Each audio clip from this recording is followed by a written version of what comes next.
It worked really well. I think we got a good understanding of our car. Uh, Obviously, Bahrain is very difficult in testing. The track is changing pretty much every time you go out. Tarmac is very rough. So just in general, I think it's a difficult track to test, but I think we did the most we could. Reliability's generally been good. Obviously, we had a stop yesterday, but generally it's been relatively good. And at the end there, it's always nice when the track gets a bit cooler and you put on the softer tyres and see the steps between them all. We're not quite where we want to be, but it's a good platform to start from. We had an issue, stopped on track, and it was something to do with the power unit, I believe, but they're still investigating. So it caused a bit of a delay, but we still got, I don't know how many laps, but plenty. So.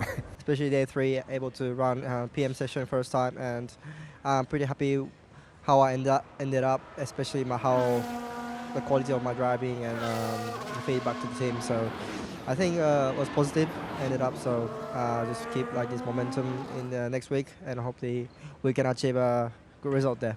It's going to be exciting to see how we actually go in qualifying next Saturday, and then of course the big test is in the race on Sunday.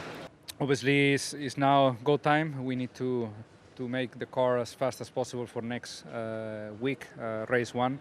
But we feel that there is a lot more to come from the car, and we didn't have time yet in testing, only 3 days. But step by step, and the team is working flat out. It's been great. A little bit more time, trying to get to know the car, get to know how it drives, and just preparing myself to be ready if in case the team needs, but also trying to help the team as well, trying to find out a great balance for the car.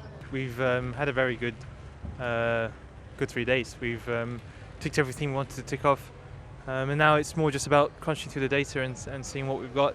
I've raced pretty much all my life, so this is what I'm trained to do. I think the racing DNA is so inside of me and so implemented that when we start working, I just know what to do. We learned a lot over the last 3 days. We've had a couple of little hiccups here and there, but I think that's to be expected in testing. So I think on the whole it's been positive. I think there's still a lot of learning to do, as to be expected, but I feel like we're making good progress. I think both the team and my personal targets and goals are very much aligned. I think as a team we like to raise our game and be more competitive than last year and consistently fight